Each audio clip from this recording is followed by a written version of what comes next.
And I'm Matt. And this is week 4, our final week of intermediate Jitterbug for February 2016 here at Savoy. It's been a great month. Tonight we worked on some really fun moves, and we put them all kind of into a sequence that we'll do at the end. But to start, we started off by talking about multiple turns, and we used the inside turn as the example. So we first started by doing our slow footwork so that it took 4 slow steps for the follow to get through 2 inside turns. So it looks like this from open position. Slow, slow, rock, step, slow, slow, slow, slow, rock, step. So there's 4 total slow steps. And for this, leaders, the general rule for you is if you want to lead multiple turns, you want to keep the arm up. If you're done with the turns, you bring the arm down at the end of the turn, right before she completes the rotation back to face you. What you don't want to do is do the wave with your arm because that gets really confusing. You don't want to go rock, step, turn, down, up, because I'm not sure when we're done and when we're going. So arm up, drawing halos, either big halos for the slow steps or small halos for the fast steps.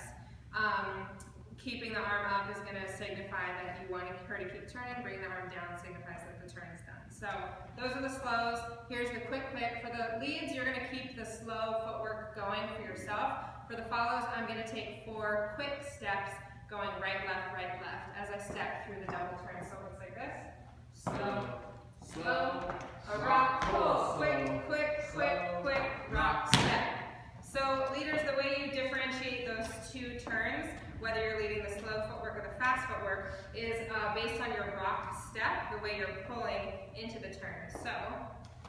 So we're just going to give it a little bit more power coming out on the step of the rock step, right? Slow, slow, rock step. And we just make it very apparent that she needs to turn a little bit faster or come towards us a little bit faster. Yep. Move a little bit more distance. Yeah, leaders, you want to make sure that you're placing your left hand exactly where you want your follow to step on her first step versus keeping it just straight directly over her head because then she'll be turning right in place. But you actually want to get movement as you step and cross through the turn for the leads. One thing I talked to the leaders about is that because we're leading her to go a short or a long distance in a very short amount of time, we want to follow her and make sure that we're not going both to the end of our lines. So at the end, I'm just going to make sure that I stay pretty close so we have a nice even bend in our arm. Right? Slow, slow, rock, pull, slow, slow, rock, step. Is that I'm actually going to stay a little bit closer than I usually would. Yep.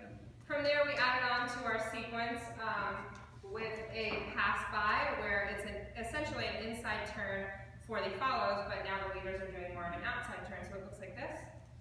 Rock, step, slow, slow, rock, step.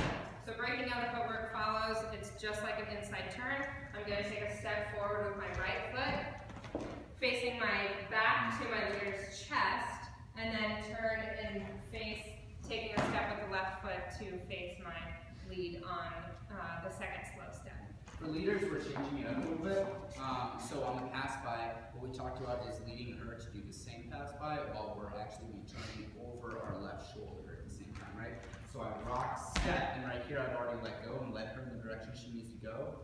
Okay, and so I'm going to turn over my left step, so now we're back to back, and then I pivot on this left foot for my second slow and round to face her.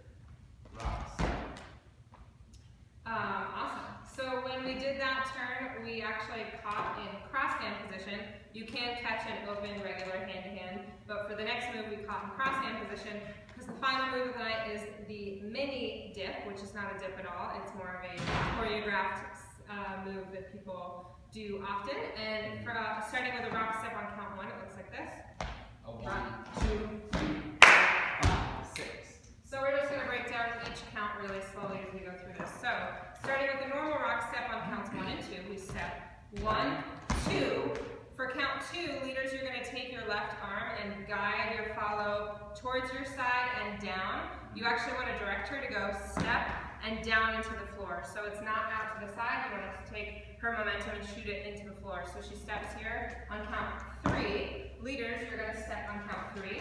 1, 2, 3. So we're both facing the same direction. This is count 3. We're going to hold here and clap on count 4. going to follow is rotate over our left shoulder, take our left foot in towards our right, and bend our knees to go down on count 5.